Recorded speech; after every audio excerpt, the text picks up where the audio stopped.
The Get Rich Slow Club podcast is a collaboration between Tash Etschmann from Tash Invests and Ana Kresina from Perla. The Get Rich Slow Club acknowledges the traditional custodians of the land we record on. From coast to coast, across land, waters, and communities, we pay our respects to elders past, present, and emerging. Any advice is general and does not consider your financial situation, needs, or objectives, so consider whether it's appropriate for you. Welcome to the Get Rich Slow Club podcast, where we take you from beginner to confident investor, where we can teach you everything you need to know about investing. So come get rich slow with us. Welcome back to part 2 of our chat with Nick from Perla. If you want to hear all about the top 10 most popular ETFs of 2023, go back and listen to the previous episode. But today we're going to cover the popular ethical ETFs and some interesting findings that may surprise you. But first, Anna, can you explain what ethical and ESG actually means? So ethical gets referred to quite a bit when it comes to investing, but the real term that needs to be used is environmental, social, and governance, which is ESG. So again, environmental, social, and governance. And what that is it's basically a framework used to assess an organization or business practices and performance on various sustainability and ethical issues. So it's not just ethical, because ethical to you might be different to me. You know, for someone it might be about veganism, or someone else it might be about weapons being used, and all of those things are individually important to us. But when we talk about ESG investing, there is some kind of screening that does get done against these companies to rate them as an ESG investment. One of my favorite questions to kind of dive into the world of ethical investing is, Nick, do you think Amazon is ethical? Well, I should disclose that I've never actually been an Amazon customer. And that's never? It's not because I have some philosophical disagreement with them. I'm just a little bit old school in that way. So I think, is Amazon an ethical company?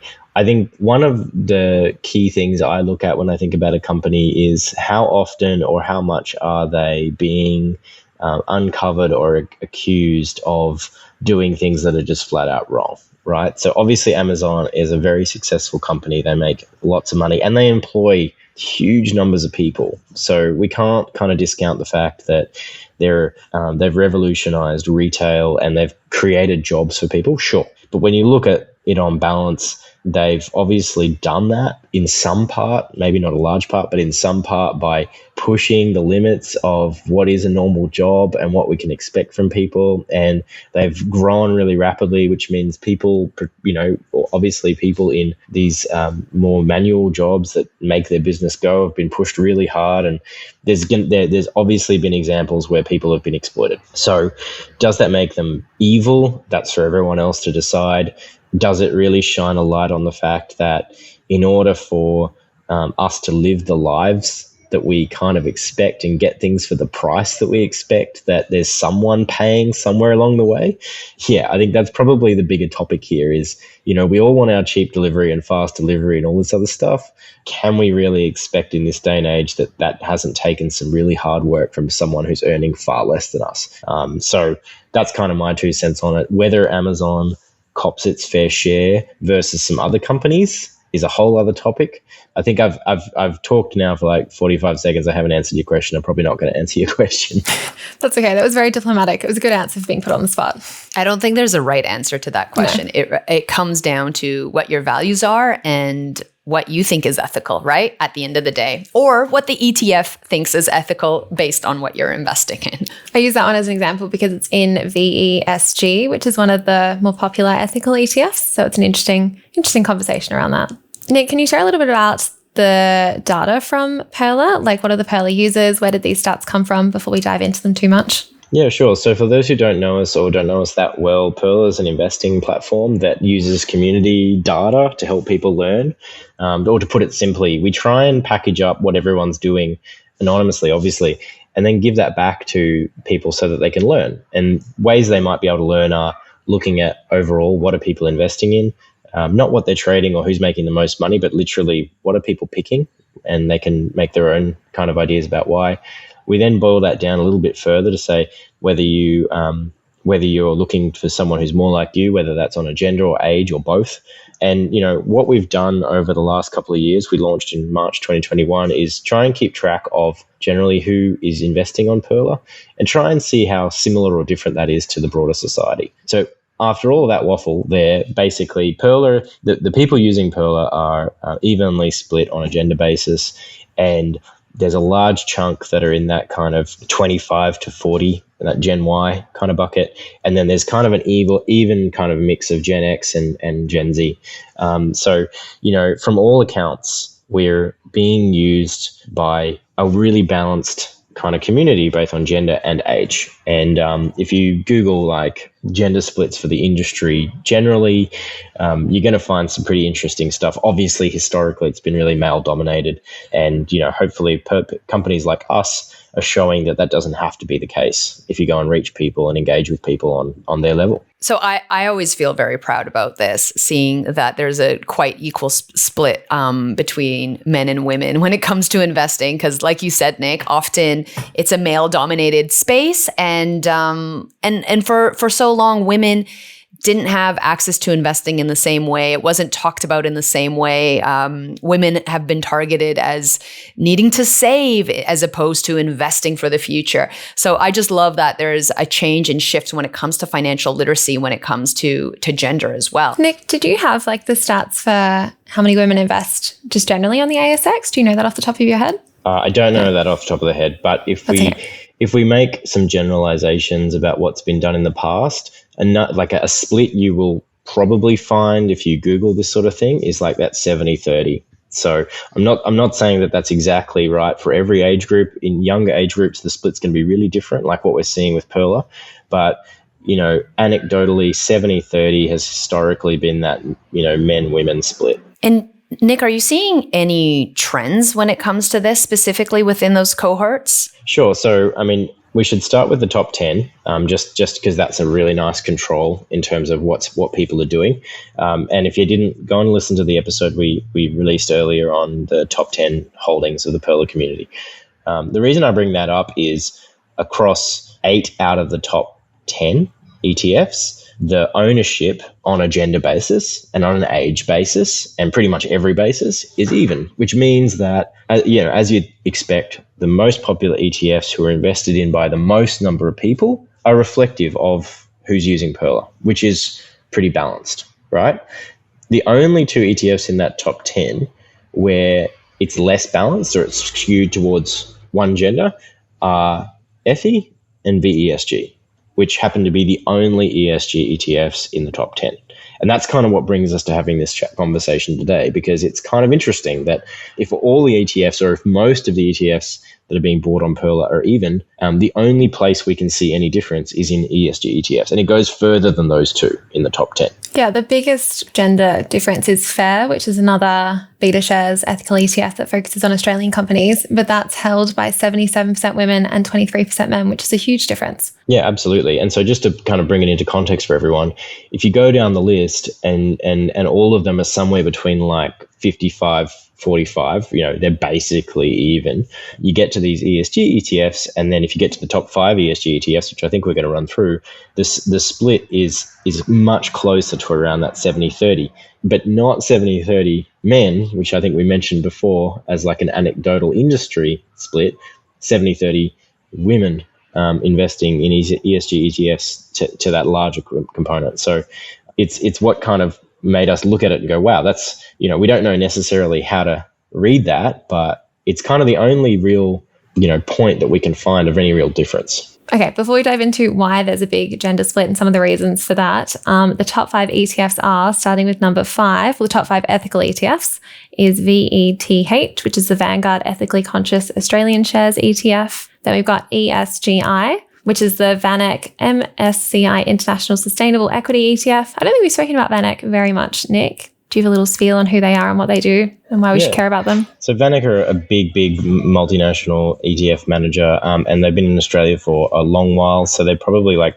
in terms of size, number 3 when it comes behind Vanguard and BetaShares.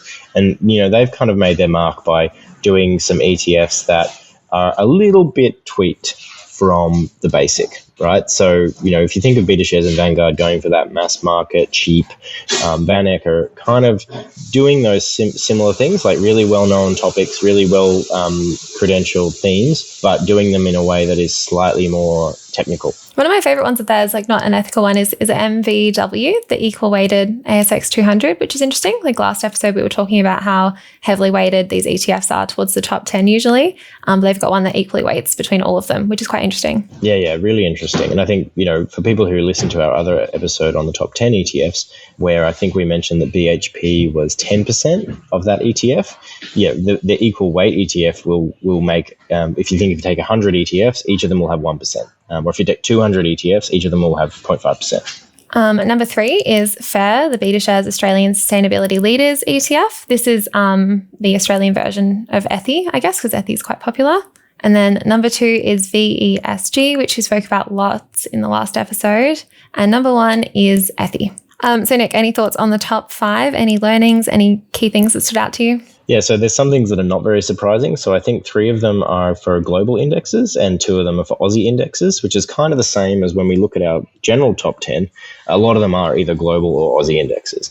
And so what that means is people are mostly looking for a simple way to invest globally or locally. And they're wanting to do that by just kicking out some companies that they think are, either less sustainable. So the big question, why are more women investing in ethical ETFs than men? Why do you think that is? I don't know. But I think it's an interesting thing to think about. And I think it's a great conversation because, if we stop for a moment and we think about the Pearler universe, which is, younger than the whole of Australia, obviously. We don't have any boomer customers. I think we've got about 3%. But anyway, there's definitely going to be some elements here where we have a younger audience. They're probably more forward thinking and, rightly or wrongly, they're wanting to think about, their portfolio in 20 or 30 years. And that's a great thing, obviously. The flip side of that is you'll have some people who say, well, the companies that are being kicked out of ESG ETFs may be poor performers in 20 years or 30 years, but right now they're really big companies and they're really profitable. And so you're kicking out some of the largest companies, and certainly in Australia, you're kicking out, almost 60 or 70% of our top 10, all being miners or oil and gas. So, I think that's really part of it. It's like maybe, again, these are big maybes, maybe the women investors on Pearler are taking a longer term view and they're happy that they'll be right eventually. And they're kind of okay with the fact that they're going to forego some of those mining and oil and gas and gambling profits today. That's a big maybe. But if that's the case, I think it's a good sign, right? Because what we talk about in general is having that long-term view, understanding why you're doing something. And, if you change your mind along the way, that's great. But that could be part of it. It could indicate that the women investors on Pearler are taking a slightly longer term view and, happy to take a bit of short term pain. I asked people on Instagram what they thought about this, and I don't know how true any of these things are, but a lot of the responses were around women being more caring or being more nurturing or thinking about the future, like you were saying as well, Nick. Apparently there's studies showing that women are more genetically disposed to empathetic behavior, which is interesting. I haven't looked up that one yet. And lots about like women being the primary carers, so focusing on others more than themselves. But yeah, very interesting. That last point is one that I've talked quite a bit about to some of my friends, being a mom, myself, a parent. And that's one of the main reasons that I've heard from parents why they're investing in ESG. Having young kids that they want to enjoy their life and not be in climate crisis or whatever it might be, that they have their own ethics when it comes to investing. And so they're focusing on companies or ETFs that are more sustainable or that have a better future for their kids. So I wouldn't be surprised if that's the case for parents that we see who want their kids to have a beautiful life. When you asked online, Tash, did you get many grumpy people trolling? Yes. Some people are like, well, Pearla's just got lots of women on there. So I was like, no, it's 50-50 pretty much. Or some saying it's very sexist, like the gender pay gap and not actually real. Just a few comments like that too. Those are my favorite. Yes, It's not real, but data shows that it is, but it's not real. Or there was something like, well, men care more about returns and women are more emotional and make worse decisions. Some people like that. Actually, statistically, women make very good choices when it comes to investing as well. And a huge part of that is due to not being impulsive when it comes to chasing short-term gains. And also at the same time, in many cases, women have less disposable income, and due to having less disposable income, you're less likely to make risky decisions. Yeah, there are a few more like more sassy worded ones, I guess, almost like we're less greedy or we're less selfish or men are more selfish or men are more greedy. Lots of those too. Oh, rough. Yeah. Yeah. Well, I mean, I think it's, it's whilst some of those comments, maybe they're made in a tongue-in-cheek way and some of them maybe are outright just trying to be a bit mean, because again, this is a really personal journey. So, what someone else does really shouldn't impact what you do. But I think, the reason I asked that was because, if we bring it back to like investing principles and you go, let's just say we can get a consensus that at some point global consumption and appetite for earth kind of generated materials is going to taper or fall off, right? Nobody knows quite when that's going to happen.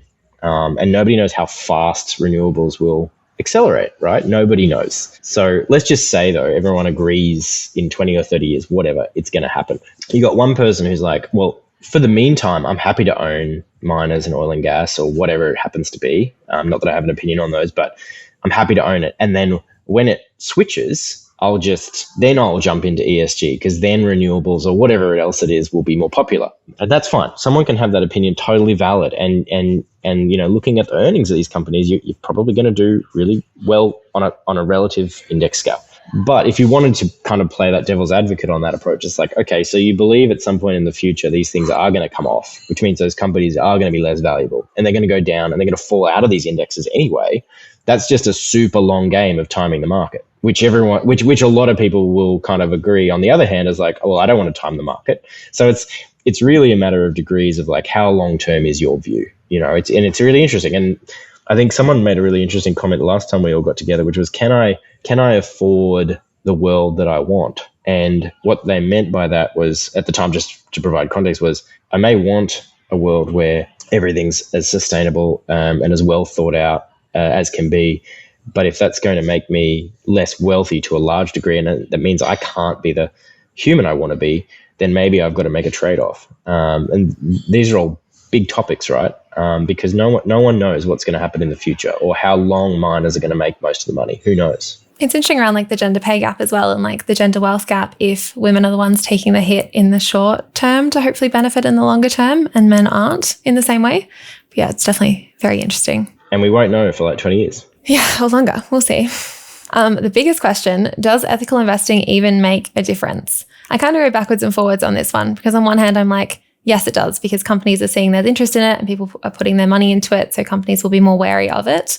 But sometimes it feels like nothing will ever be quite ethical. Is it even worth trying? Yeah, and I think an easier way to talk about this is, what I mentioned earlier, like the level of scandals when we talked about Amazon, right? So it's really easy for everyone to jump to green or sustainable from an environmental perspective. But a big part of ESG as people get more educated on these things is, looking at how does a company operate? How does it treat its customers? How does it treat its suppliers? How does it treat its staff? And so does ESG even make a difference? I think, like a lot of things in history, it takes a lot of people over a lot of time to affect real change, right?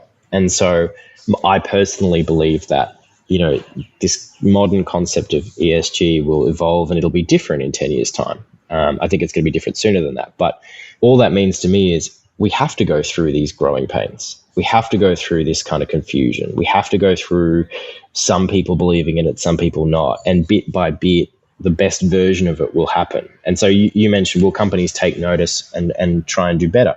I believe they won't necessarily do it so that they get some ESG tag, but bit by bit, they will hopefully see that I'm not just being graded on profit anymore. And social media moves at such a pace that a scandal or an employee complaining that they were harassed or whatever is almost as bad as making less money, over time, hopefully, it forces these companies to be better and us to be better humans, right? And these are massive companies with lots of people. So I think in all, it's a good thing. I think it's more of like a conversation that happens over time. And eventually you'll get to a point where, yes, whether they do it because of ESG or not, hopefully it means that companies are just holistically better. Mm-hmm. Anna, what do you think? I know you just buy ethical ETFs now. Yeah, I mean, I hold my old ones that are not ethical. But for me, I think I've come to the decision a few years back where it's like, if I want to create a world for myself and my kids that I feel proud of. And for me, trying to be very conscious of where I'm spending my money and how I'm spending my money, whether that means I need to be a more conscious consumer or whether I need to divest, which is also something that I've done in certain ways as well, just makes me sleep better at night. And that's just kind of the world that I want to live in. And whether it makes a difference, it might be tiny, but like I think Nick said, for things to change, you do need a mass amount of people to believe in it and to make change and to hold companies accountable. And that's only going to start with one person and then two and then millions. So I'm doing what I can so that I can sleep better at night, to be honest. What about you, Tash? I spent a little while buying just ethical ETFs, and now I've gone back to buying just a diversified one because I didn't like the diversified ethical ETF, and it's easier to find a diversified one with non-ethical ones. I think I still hold a lot of ethical ones, but I don't want to just completely hold them too. I jump between both where I feel like, yes, this is great. And then other times I'm like, oh no, I don't know if it is. But yeah, I like the idea of it doesn't have to be all or nothing. Like you can do a little bit and still help. Well, you can also buy thematics that focus in a specific area that you're interested in. Yeah. So if you want to support solar, for example, you can find ETFs that are maybe focused in renewable energy or something of that sort. So there is a lot of options. And the thing is, it's going to be different for everyone, right? What you think is ethical versus me. And that's okay too. That's the beauty of the differences of the world. We just, we can adjust our portfolio when needed. Yeah. One of the things we've noticed is that we've sort of seen a bit of a change, like a broadening, I guess. So maybe a year or two ago, the data would have shown that an ESG investor was all ESG. So, which means that they created a portfolio of just ESG ETFs. What we've sort of been noticing is that people have been starting to look at ESG ETFs as just another like small component of their portfolio. So they might go through a thought process and they're like, okay, I want to have a global exposure. And I've looked at the global ESG ETFs and I'm not really wanting to pay the fees for pretty much the same ETF. Also, there's a bunch of companies in there that it's like dubious as to how good they are.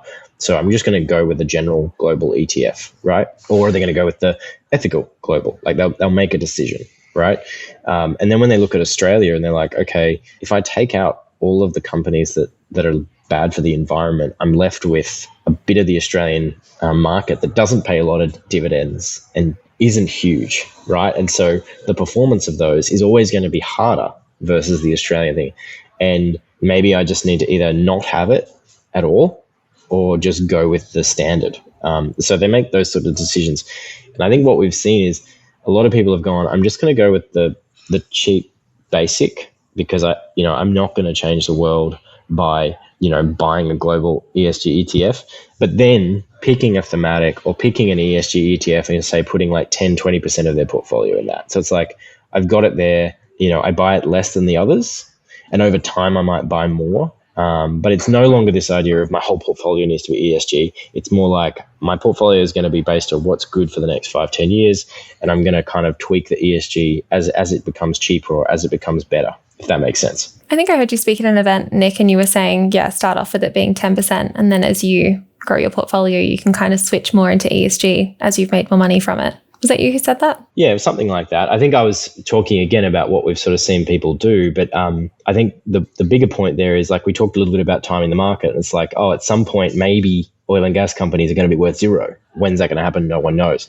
But a way of kind of hedging your bets a little bit is like starting off with let's say it's like 70% non-ESG filtered and 30% ESG. And, in say 5 years, you can say, I'm going to get my portfolio to 40% ESG. And in 10 years, I'm going to get it to 50% ESG. And in 20 years, it's going to be all ESG. But by that time, we're going to know a lot more about how this all works. And also the fees on those ETFs are going to become a lot cheaper. So that can all play into like, I can evolve this portfolio over time, and it may not be changing the world, but I'm also not necessarily making myself poor in the meantime. Mm-hmm. Yeah, I think it's definitely a good reminder that you don't have to stick with the same thing forever, and you can change your mind as you go. And it also doesn't have to be all or nothing, because I also get stuck sometimes in a bit of like an all or nothing thinking pattern, being like, well, why bother if I'm not going to go all in? But it doesn't have to be like that. And I think one thing that maybe gives some people some anxiety, like, oh, I'm doing a bad thing if I'm not picking an ESG ETF, is just to remind yourself that the tag of ESG and buying an ESG ETF is not meant to be a proactive impact action or statement, right? There are impact funds and impact ETFs that go and invest in projects that have a profit, but also, seek to do better in the world. And if that's what you want to do, that's entirely possible. It does cost more money, but ESG is not meant to be that proactive statement necessarily. It's more of like removing certain elements. So don't necessarily judge yourself on whether you're a good or bad person because you're not picking an ESG ETF. It's not like, obviously that's a personal journey for everybody, but it's not really what they're designed for. They're not meant to be, bit by bit rebuilding the world. They're just meant to be, weighting higher to companies that are, less bad, if that makes sense. Bad, yes. It's a good way to And they're relatively new, right? And we might see an evolution of what ESG investing looks like, I think, as you've mentioned, right? Yeah. So and certainly, hopefully, we see them become cheaper, because at the moment, the biggest challenge is they are a lot more expensive than the basic ETFs. And all their, you could say, I don't know the science that goes into necessarily picking the index, but you could say, I'm paying 10 times the fee to take out 10% of the bad companies. And that might be totally fine for you. And it's not a right or wrong. It's more just like, these things are expensive and you need to think about all of these things when you're investing. Yeah. And the other challenge is the companies that are left there may still not be as ethical as you would want them to be, which is Amazon staring at you. Yes. But I think that's a great point. It's not going to be perfect. Don't beat yourself up about it and do what's right for you, right? Yeah. Just keep learning, just keep reading about stuff, just keep Googling to see what's actually in them. So Nick, people might be wondering if this episode is sponsored by Pearler, and it's not. So can you start explaining what this podcast arrangement is? Yes, sure. So the simple answer is this is a joint venture between Pearler and Tash Invests, or Natasha Etschmann. And it's come together over a number of years where we've worked together a lot on sponsored content, different events, and we've done so sometimes on a paid basis and sometimes just because we like each other. And as Tash was venturing into the world of full-time content creation, we were talking a lot about what she wanted to do and how we could support that. And one of the ideas was a podcast. And so long story short, we have a podcast that we both co-own. We have 50-50 decision-making and ownership in.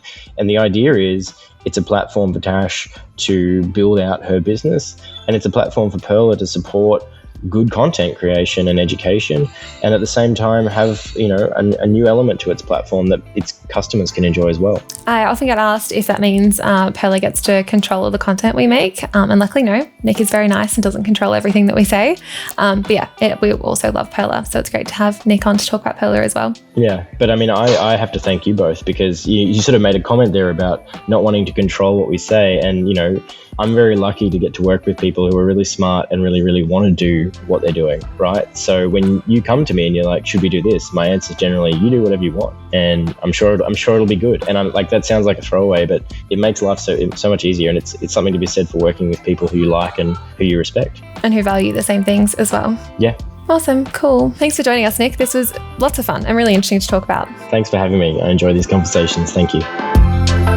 Thanks so much for joining us. If you found this episode helpful, please rate us 5 stars, write a review, or share with a friend. If you're new to investing, make sure to listen to our first 10 episodes. Follow us at Get Rich Slow Club or Tash at Tash Invests, or me at Ana Kresina.